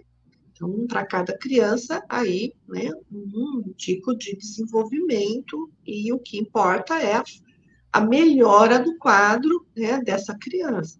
Mas isso tem a ver com, né, os pais que estão optando pelo tratamento, quem é, né, esse profissional que está desenvolvendo, né, tem que ser uma pessoa séria, experiente, que domine, né, não pode ser um curioso, vou tentar psicanálise hoje, vou fazer uma abinha hoje, né, vou fazer um sunrise. Não, gente, não é, né, uma brincadeira essas coisas. Então, tem que ter estudo, formação, né, supervisão, grupo de estudo, as coisas têm que ser sério, né, um compromisso.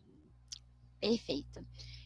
Só vou ler aqui mais 2 comentários, 3, são comentários mesmo. A Ana falou, muito obrigada, Marina, por ter feito esse apanhado sobre TEA e elucidado a temática com conteúdo extremamente rico. Meu obrigada. A Julie colocou, na escola que trabalho, sou mediadora da educação inclusiva. É algo renovador. Aprendo mais com eles do que eles comigo. Muitas vezes, é verdade. A Bia colocou, amei a palestra. Eu, como educadora, consigo entender melhor meus alunos. Que bom, fico feliz. É isso, Marina. Queria te agradecer novamente por essa palestra. Assim, foi muito mais do que a gente esperou, realmente. Tivemos uma grande quantidade de público também.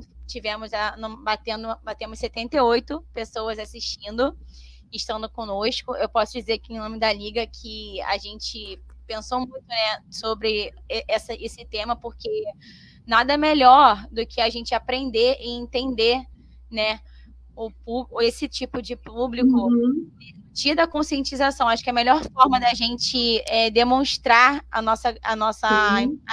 a importância, a preocupação é nos conscientizando sobre.